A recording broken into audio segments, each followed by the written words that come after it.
नमस्ते दोस्तों, कैसे हो आप सभी। तो आज हम देखने वाले हैं 2025 की मलयालम मूवी की स्टोरी, जिसका नाम ये रहा आपके सामने। तो कहानी की शुरुआत में हम विमला और मनोज की शादी की पहली रात को देखते हैं। दोनों अपनी नई जिंदगी की शुरुआत करने से पहले अपने पास्ट के बारे में एक दूसरे को बताते हैं। मनोज बताता है कि मेरे कॉफी शॉप पे 1 साल पहले एक लड़की आया करती थी जो मुझे बहुत सुंदर लगती थी। मैं मालिक की नजर से बचकर उसे डेली फ्री में मसाला डोसा खिलाया करता था। जब काफी दिन हो गए तो एक दिन वह सामने से मुझसे बात करने आई। मुझे लगा हमारी बात आगे बढ़ने वाली है, लेकिन उसने मुझसे पता है क्या पूछा? भैया, आप मेरे पति की यहाँ पर नौकरी लगवा सकते हैं क्या? उनके पास रोजगार नहीं है। ये सुनकर मेरा दिल टूट गया, क्योंकि मुझे नहीं पता था कि पहले ही वह शादीशुदा है। इसके बाद दोस्तों विमला बताती है कि जब मैं हाई स्कूल में थी ना, तो मेरा एक बॉयफ्रेंड हुआ करता था, पर उसने मुझे चीट किया, जिसके बाद मैंने कभी इन सब चीजों में इन्वॉल्व होना सही नहीं समझा। पर उसकी एक बात थी, वो ना बहुत ही अच्छा गाना गाया करता था। मुझे उसके गाने की याद आज भी आती है। तो मनोज कहता है कि मैं भी अपने स्कूल के दिनों में अच्छा गाया करता था। तुम्हें मैं कुछ गाकर सुनाऊं क्या? वह कहती है हाँ। और तब मनोज एक गाना गाना शुरू करता है, और साथ में जैसे ही विमला गाने लगती है तो इनके दरवाजे पर दस्तक होती है दोस्तों किसी की। मनोज दरवाजा खोलता है तो देखता है कि सामने बापूजी मिस्टर भास्कर खड़े हैं। वो कहते हैं कि इतनी रात में गाना कौन गा रहा है? मनोज कहता है कि मैं तो, वह कहते हैं कि आज से पहले तो मैंने कभी तुम्हें गाते हुए सुना नहीं, फिर आज ये तुम्हारे अंदर किशोर कुमार कहाँ से आ गया? तो मनोज कहता है वो क्या है ना कि विमला ने कहा सुनाने के लिए तो बस।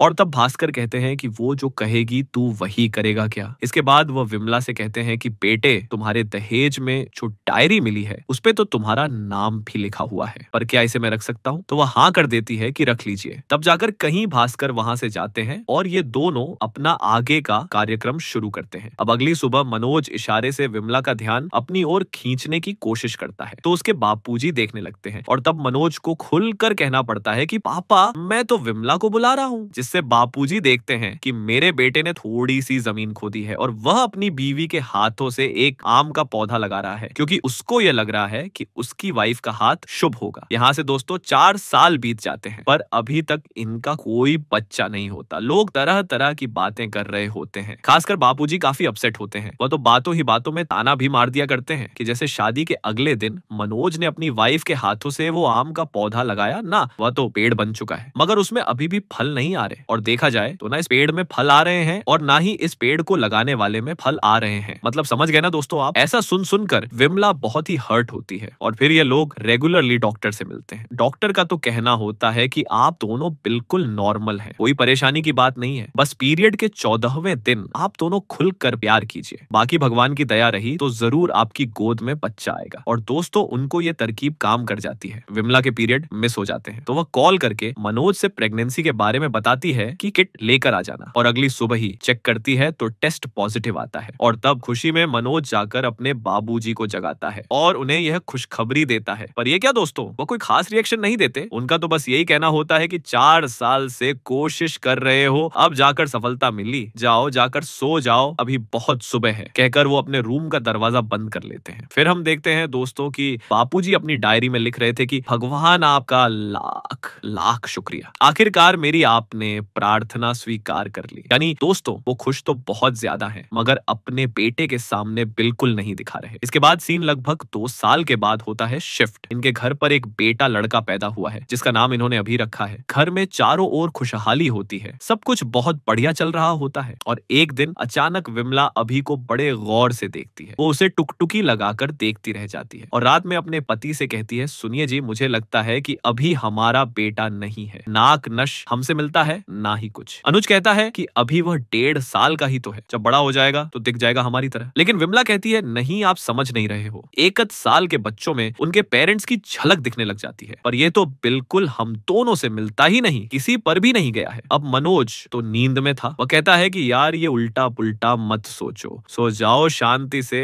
अगली सुबह जब मनोज अपने बेटे को घुमाने के लिए लेकर जाता है ना, तो वापस आने पे विमला उससे पूछती है कहाँ लेकर गए थे मेरे बेटे को? मनोज कहता है अच्छा मेरा बेटा, पर कल रात तो तुम कह रही थी कि हमारी तरह नहीं है, हमारा बेटा नहीं है, दिन में कुछ और रात को कुछ और। तो विमला कहती है मैं नींद में नहीं थी, मैं उस समय भी सीरियस थी और अभी भी सीरियस हूँ। अब मनोज परेशान हो जाता है। वो जब रेस्टोरेंट जाता है ना, तो वहां पे अपने बेस्ट फ्रेंड वसंत से अकेले में कहता है कि यार कोई अच्छे से साइकिटिस्ट को जानता है क्या? वो क्या है ना, पहले हम जिस साइकिटिस्ट को दिखाते थे उसका ट्रांसफर हो गया है। तो वसंत पूछता है क्या हो गया इस बार? फिर से विमला को साइकियाट्रिस्ट की जरूरत पड़ रही है क्या? तो मनोज उसे विमला की कही हुई बात बताता है कि विमला ऐसा कह रही है कि उसे ऐसा लगता है कि ये हमारा बच्चा नहीं है, किसी और का है। इसके बाद दोस्तों जब मनोज घर जाता है तो विमला से कहता है कल हम डॉक्टर से मिलेंगे, फिर क्लियर हो जाएगा। विमला पूछती क्यों, तुम्हें क्या हो गया है, क्यों मिलेंगे डॉक्टर से? तो वह खुलकर नहीं कह पाता कि मुझे नहीं, तुम्हें हुआ है, पर वह इतना जरूर कहता है कि तुम्हें जो कंफ्यूजन हो रही है ना उसके बारे में हमें एक बार डॉक्टर से बात करनी चाहिए। पर वो कहती है कि तुम्हें लग रहा है कि मेरा दिमाग खराब हो गया है ना।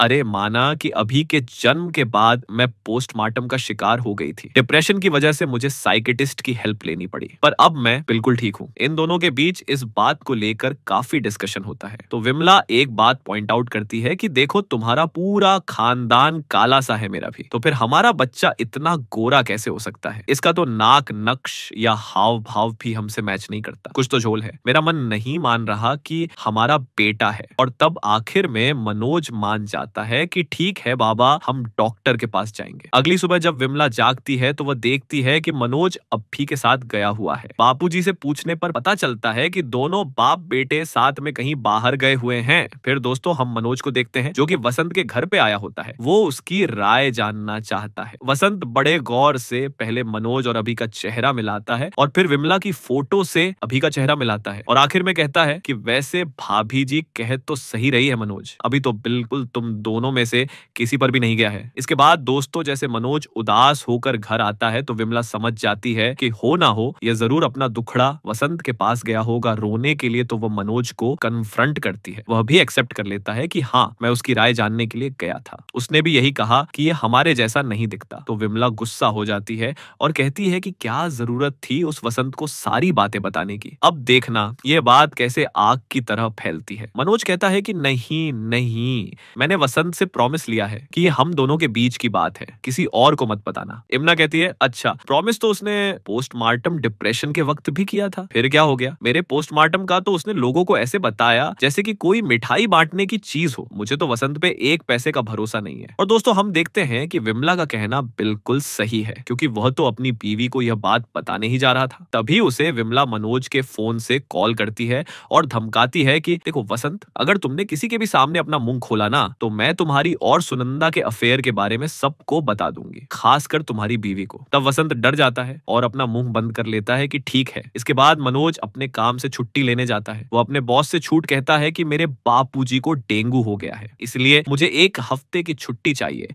और फिर जैसे ही मनोज निकलने लगता है तो उसे वसंत पकड़ लेता है और कहता है कि तूने भाभी जी को मेरे और सुनंदा के बारे में क्या क्या बता रखा है? या तो हम दोनों के बीच की बात थी ना। और तब मनोज ये कहकर बात डाल देता है कि जरा जल्दी में हूँ, बाद में बात करता हूँ। इसके बाद वह जाता है उस हॉस्पिटल में जहाँ विमला की डिलीवरी हुई। वहाँ उसकी जान पहचान की एक नर्स काम करती है। वह चुपके से उसको सारी बातें बताता है और कहता है कि 23 सितंबर 2022 को इस हॉस्पिटल में जितने लोगों को डिलीवरी हुई थी मुझे उन सब की डिटेल्स चाहिए। पर वो नर्स ये कहकर मना कर देती है कि भैया आपको तो पता है ना, मेरी मॉम की मौत के बाद मुझे यहाँ जॉब मिली है, मैं कुछ भी ऐसा वैसा करके अपनी जॉब खोना नहीं चाहती। यहाँ चारों ओर कैमरा लगे हुए हैं। और तब एक मेल स्टाफ इनकी छुप कर बातें सुन लेता है और वह कुछ पैसों के बदले मनोज का काम करने को तैयार हो जाता है। फिर मनोज जाता है एक एक करके उन लोगों के घर पे जिनका इस हॉस्पिटल में 23 सितंबर 2022 में बच्चा हुआ था। दिन का टाइम था तो घर के मर्द तो काम पर जा चुके होते हैं। वह घर के औरतों को बेवकूफ बना देता है कि मैं तो जनगणना करने के लिए आया हुआ हूँ, या कहीं कहता है मैं बच्चों की पोलियो वैक्सीन के बारे में पता करने आया हूँ कि बच्चों ने पोलियो की ड्रॉप ली है या नहीं। फिर वह बातों ही बातों में बच्चे की फोटो क्लिक कर लेता है। इस तरह से दोस्तों वो 1-2 घर में जाकर बच्चे की फोटो लेने में कामयाब हो जाता है। लेकिन फिर उसका सामना होता है एक ऐसी औरत से जिसका डिवोर्स हो चुका था अपने हस्बैंड से। इसीलिए जैसे ही मनोज कहता है कि यह मिस्टर संजय का घर है तो वह भड़क जाती है और जब मनोज बच्चे की फोटो क्लिक करने की कोशिश करता है तो वह मनोज को थप्पड़ लगाती है और कहती है कि जाकर कह देना संजय से कि अपने बेटे को देखना है तो जाकर कोर्ट से परमिशन लेकर आइए। इस तरह किसी और को भेजकर बेवकूफ मत बनाओ मुझे। दरअसल दोस्तों उस लड़की को लग रहा था कि यह मनोज संजय का कोई फ्रेंड है। खैर एक झापड़ खाने के बाद मनोज का सारा जोश ठंडा हो जाता है और वह वापस अपने घर और अपनी वाइफ से कहता है कि हमारा अब भी ही हमारे लिए काफी है, हमें ज्यादा जेम्स बॉन्ड बनने की जरूरत नहीं है। इसके बाद वह अगले दिन अपने ऑफिस चला जाता है जहां उसके बॉस सारे एम्प्लॉइज को अपने घर पे पार्टी पर दावत देते हैं। दरअसल दोस्तों मनोज मनोज के बॉस मुस्लिम हैं और जब वह रात को पार्टी एंजॉय कर रहा होता है तो उसे अपने बॉस के घर एक लड़की फिजा दिख जाती है जिसने भागकर शादी की, पर अब उसके घर वालों ने उसे अपना लिया था तो वह बीच में आना जाना करती रहती है। उसके हाथ में एक बच्चा होता है। दोस्तों उसे मनोज ने पहली बार देखा था कि ऐसा लग रहा था जैसे वो उस बच्चे को बहुत पहले से जानता हो, इसीलिए वो बच्चे की फोटो क्लिक कर लेता है और अपनी वाइफ को जाकर दिखाता है। तो वो यह बात भी हाईलाइट करती है कि फिजा तो गोरी है, फिर उसका बच्चा हमारी तरह काला कैसे। और तब विमला फिजा को सोशल मीडिया पर स्टॉक करती है और उसके हस्बैंड की इंफॉर्मेशन निकालती है, जिसके बाद दोस्तों मनोज अगले दिन जाता है फिजा के हस्बैंड हरीश के ऑफिस में। वहां वह सारी बात हरीश को बताता है कि मेरी वाइफ और आपकी वाइफ दोनों की डिलीवरी सेम डे पे सेम हॉस्पिटल में हुई थी। हम काले कपल हैं पर हमारा बच्चा गोरा है और आप दोनों गोरे कपल हो पर आपका बच्चा काला है। मैं चाहता हूं कि एक बार हम दोनों के बच्चे को हम अच्छे से देखें और अपना अपना बच्चा एक्सचेंज कर लें। ये सुनकर तो हारिस का दिमाग खराब हो जाता है। वो ऑटो बुलाकर खुद मनोज को ऑटो पे बिठा के अपने ऑफिस भेज देता है। फिर जब वह मीटिंग में होता है तो मनोज उसे बार बार कॉल करके डिस्टर्ब करता रहता है। मीटिंग खत्म होने के बाद दोस्तों हरीश मनोज से कहता है कि मुझे लगता है तुम्हें किसी अच्छे डॉक्टर से मिलना चाहिए, दिमाग पागल हो गया है तुम्हारा। इसके बाद मनोज अपने घर जाता है जहां आज उसके बापूजी का 70वां बर्थडे सेलिब्रेशन है। बापूजी काफी इमोशनल हो जाते हैं क्योंकि उनको यह लग रहा था कि मैं अपना 70वां बर्थडे अपने पोते के बिना ही मनाऊंगा, पर वह खुश होते हैं कि भगवान ने मेरी प्रार्थना सुन ली और मुझे एक प्यारा सा पोता दे दिया। उसी के सहारे अब मैं अपना बुढ़ापा काटूंगा। वहीं दूसरी ओर हम देखते हैं दोस्तों हरीश को, जो कि ऑफिस से लौटने के बाद घर आता है जहां उसकी वाइफ फिजा नाइट शिफ्ट में वर्क फ्रॉम होम कर रही होती है और सामने बेबी अकेले ही खेल रहा होता है। हारिस अपने बेटे को थोड़ा प्यार करता है और फिर कुकिंग करने चला जाता है। फिर देर रात में जब फिजा ब्रेक लेती है थोड़ी देर के लिए तो वह देखती है कि हारिस फोन पे कुछ तो बेबी स्वाइप वाली वीडियो देख रहा है। तभी हारिस को उसके डैड का फोन आ जाता है। वो ईद पे घर आने को कहते हैं। हारिस बहुत खुश होता है घर जाने के लिए क्योंकि इन दोनों ने भाग के शादी की थी और फिजा के घर वाले तो एक साल पहले ही मान गए थे, मगर हारिस के घर वाले नहीं मान रहे। हारिस के घर वाले अब जाकर उनको इनवाइट करते हैं घर पर। इसीलिए ईद की खुशी में हारिस अपनी बीवी बच्चे के साथ अपने घर आ जाता है। तो अब इनको पता चलता है कि घर में दोबारा हारिस को एंट्री उसके बेटे आलान की वजह से मिली है, क्योंकि हारिस के अब्बू अपने पोते से मिलना चाहते थे न कि बेटे से। वह आलान को सोने की चैन गिफ्ट करते हैं क्योंकि वह फर्स्ट टाइम अपने पोते से मिल रहे होते हैं। शादी के बाद ही हारिस ने न्यू स्टार्टअप किया था शुरू, पर उसे फंड की कमी हो रही थी। अब जब उसके अब्बू ने उसे दोबारा अपना लिया है तो वह उनसे इन्वेस्टमेंट के बारे में बातें करता है, क्योंकि हारिस के डैड काफी अमीर हैं दोस्तों और उनके कई सारे इन्वेस्टर्स के साथ जान पहचान भी है। अगले दिन की बात है, फिजा और अलान भी अपने घर पे सो रहे होते हैं कि वहां सुबह सुबह ही मनोज अपनी वाइफ इमला के साथ आ जाता है। दरवाजा हरी से खोलता है और इन्हें अपने अपार्टमेंट में देखकर भड़क जाता है। बिल्कुल वो कहता है कि देखो अगर तुम्हें पैसे चाहिए तो साफ कह दो, इस तरह से हमारे पीछे मत पड़ो। तो मनोज कहता है कि छी छी छी छी,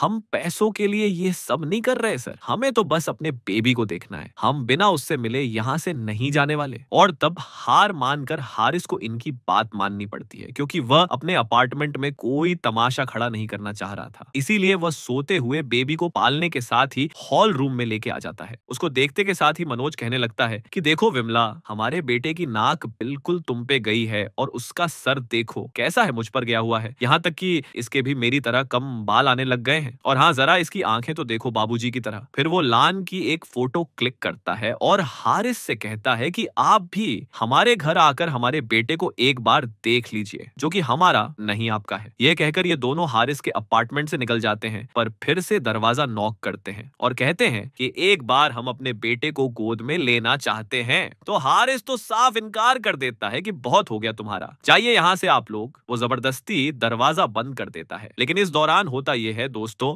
विमला के हाथ पे थोड़ा चोट आ जाती है। ये दोनों फिर जाते हैं मनोज के रेस्टोरेंट में, वहां कॉफी वगैरह पीते हुए बातचीत करते हैं। विमला कहती है जो हुआ सो हुआ, यहीं पर खत्म करते हैं सब कुछ। हमारा बच्चा वैसे भी एक अच्छे घर में है, वहां उसकी परवरिश अच्छी होगी। तभी वसंत मनोज को बुलाता है और कहता है तुम्हारी वाइफ को किसी ने जख्मी किया और तुम यहाँ बैंडेज लगाकर नर्स बन रहे हो। अरे सच्चे मर्द हो ना तो बदला लेते, वहीं उसके होश ठिकाने लगा देते। दरअसल दोस्तों वसंत तो उसको उकसा रहा है, क्योंकि भले ही मनोज उसके साथ कुछ शेयर नहीं कर रहा, मगर फिर भी वसंत ने अंदाजा लगा लिया है कि जरूर विमला को जख्मी दूसरे पेरेंट्स ने ही किया होगा, जिनके पास इनका असली बच्चा है। आगे दोस्तों मनोज और विमला को पुलिस स्टेशन में देखते हैं। वो कंप्लेंट लिखवा देते हैं कि हमारा बेबी एक्सचेंज हो गया हॉस्पिटल में और हमारा बेबी वापस चाहिए हमें। दूसरी ओर हरीश के अब्बू ने एक इन्वेस्टर से लाइन अप कर दिया था। वहीं हरीश गया हुआ था। सारी डील पूरी हो चुकी थी, पेपर्स पे साइन चल ही रहा था कि हरीश को इंस्पेक्टर का कॉल आता है। वो साइड में जाकर बात करता है पर उसकी बात एक आदमी सुन लेता है और वह जाकर इन्वेस्टर को बता देता है कि अभी हरीश को पुलिस से डील करनी बाकी है। ऐसे आदमी को हम अपनी इन्वेस्टमेंट नहीं दे सकते। जब हारिस पुलिस स्टेशन जाता है और उसे सारा मामला पता चलता है कि पुलिस डीएनए टेस्ट करवाना चाहती है तो उसे मनोज पर बड़ा गुस्सा आता है। वह ठान लेता है कि मैं तो कोई डीएनए टेस्ट करवाने वाला हूं नहीं, कानून भी इस चीज में जबरदस्ती नहीं कर सकता। अब इससे मनोज को लगता है कि जरूर हरीश ने पुलिस को पैसे खिला दिए होंगे। वो जाकर वसंत के साथ खूब शराब पीता है और सारी बात उसे बता देता है कि भाई ऐसा सा हो गया। तो वसंत उसको और उकसाता है और सारी सच्चाई फिजा को बताने को कह देता है कि फिजा को पता। जिसके बाद फिजा हरीश पे बड़ा गुस्सा होती है कि इतना कुछ चल रहा है और तुमने मुझे कानों कान खबर नहीं होने दी। ये जानने के बाद हरीश को फिर से मनोज पे बड़ा गुस्सा आता है कि ये सुधरने का नाम नहीं ले रहा। तो वह सीधे उसी रेस्टोरेंट पे जाता है जहां वेटर का काम करता है मनोज। यहाँ इन दोनों के बीच पहले तो बहसबाजी होती है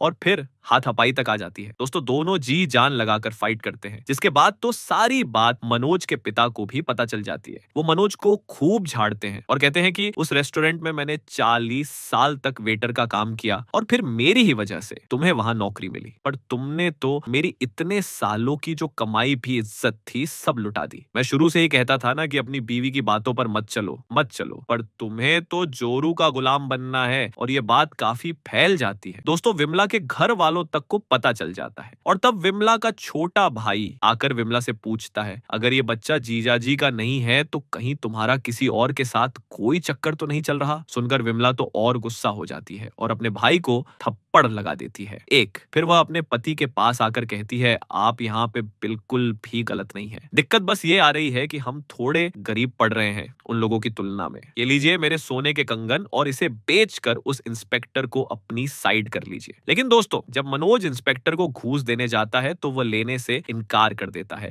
और मनोज को समझाता है कि देखो मनोज, मैंने हारिस से कोई पैसे नहीं खाए, पर वह अपनी जगह पर सही है। अगर वह नहीं मानेगा तो हम उसकी डीएनए टेस्ट जबरदस्ती नहीं करवा सकते और अगर तुम कोर्ट से ऑर्डर ले आओगे ना तो जब तक कोर्ट ऑर्डर्स देगा तब तक में दोनों बच्चों की शादी हो चुकी होगी, इतना टाइम लग जाएगा। तो मनोज गिड़गिड़ाने लग जाता है कि आप कुछ तो कीजिए, हमारी मदद कीजिए। तब इंस्पेक्टर इस केस की तहकीकात करने का फैसला करता है। वो दोनों फैमिलीज और हॉस्पिटल स्टाफ से पूछताछ करता है। फिर वो मनोज को समझाता है कि देखो उस दिन सारी चीजें बिल्कुल सही तरीके से हुई थी, इसीलिए ये सवाल ही नहीं उठता कि बच्चा बदल गया हो। इसीलिए इस बात पे यही मिट्टी डालो, खत्म करो। बस ये समझो कि ये गलतफहमी थी और अपनी लाइफ कंटिन्यू करो, वरना तुम खुद भी परेशान रहोगे और हमें भी करोगे। इसके बाद मनोज भी उनकी बात मान लेता है। मगर फिर एक दिन दोस्तों अचानक से फिजा आती है मनोज के पास और कहती है, मुझे आपके बेटे से मिलना है। फिर वो उसे अपने घर लेकर जाता है जहां फिजा मनोज और उसकी वाइफ विमला से कहती है कि देखो मेरे पति से नफरत मत कीजिए। जब से ये बात पता चली है ना, हम दोनों पता है अलग अलग कमरे में रह रहे हैं। इस चीज से हमारी लाइफ में बहुत असर पड़ गया है, पर अब मैं ये सब खत्म करना चाहती हूँ। चलिए चलकर डीएनए टेस्ट करवा ही लेते हैं। इसके बाद दोनों मॉम जाकर अपना अपना डीएनए टेस्ट करवाती हैं और फिर जब फिजा वापस घर आती है तो ये बात हारिस को भी बता देती है, जिससे हारिस और गुस्सा और कहता है कि देखो मुझे डीएनए टेस्ट के रिजल्ट से कोई फर्क नहीं पड़ता, रिजल्ट चाहे जो भी हो, मैं अपना बच्चा उस आदमी को दूंगा ही नहीं। और तुम सोच भी कैसे सकती हो कि ये हो जाएगा। लेकिन फिजा उसे प्रैक्टिकल होने को कहती है और कहती है कि हम इस तरह से तो नहीं रह सकते ना, हमें सच्चाई का सामना तो करना ही पड़ेगा।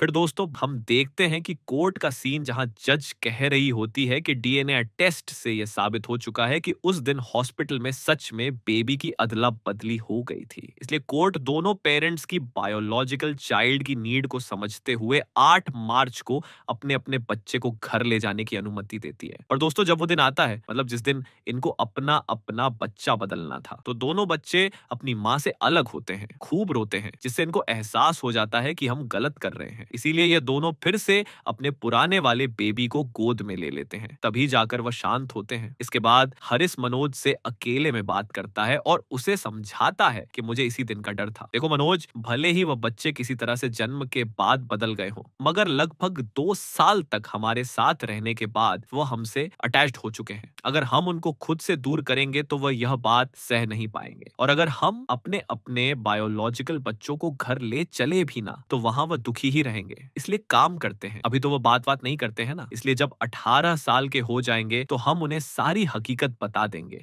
और फिर यह फैसला उन पर छोड़ देंगे कि वह आगे क्या करना चाहते हैं। मनोज भी इस बात का बिना कोई जवाब दिए मान जाता है बस, और अभी के लिए घर आ जाता है। अब एक दिन की बात है दोस्तों, मनोज को ना घर की साफ सफाई में वह डायरी मिल जाती है जो कि आपको याद होगा, मनोज के बापूजी ने शादी की पहली नाइट को विमला से कहा था कि ये डायरी मुझे दे दो, भले इस पे तुम्हारा नाम लिखा हुआ है पर मुझे दे दो। इसके बाद उन्होंने डायरी लिखना शुरू कर दिया था, पर 1 साल पहले उनकी डायरी खो गई थी। काफी खोजने के बाद भी उनको वह डायरी नहीं मिली और आज सफाई के दौरान मनोज के हाथों लग जाती है तो वह ऐसे देखता है कि जरा देखो बापूजी ने आखिर लिखा क्या है। जिसे पढ़ने के बाद दोस्तों मनोज शॉक्ड और फौरन वो डायरी विमला को दिखाता है जिसमें उन्होंने सारी हकीकत लिखी होती है। तो हुआ कुछ यूं था दोस्तों कि जिस दिन विमला की डिलीवरी हुई थी उस दिन मनोज काम पे ही था, वहां कुछ तो इम्पोर्टेंट पार्टी चल रही थी, इसलिए मनोज को छुट्टी नहीं मिली। तब बापूजी ही विमला को हॉस्पिटल ले गए थे और उस दिन नर्स की ड्यूटी पर बापूजी की बहन श्रीलता थी। उसने सबसे पहले बापूजी को बच्चा दिखाया तो बापूजी को बच्चा बहुत ही काला लगा, उन्हें पसंद नहीं आया। वह चाहते थे कि कम से कम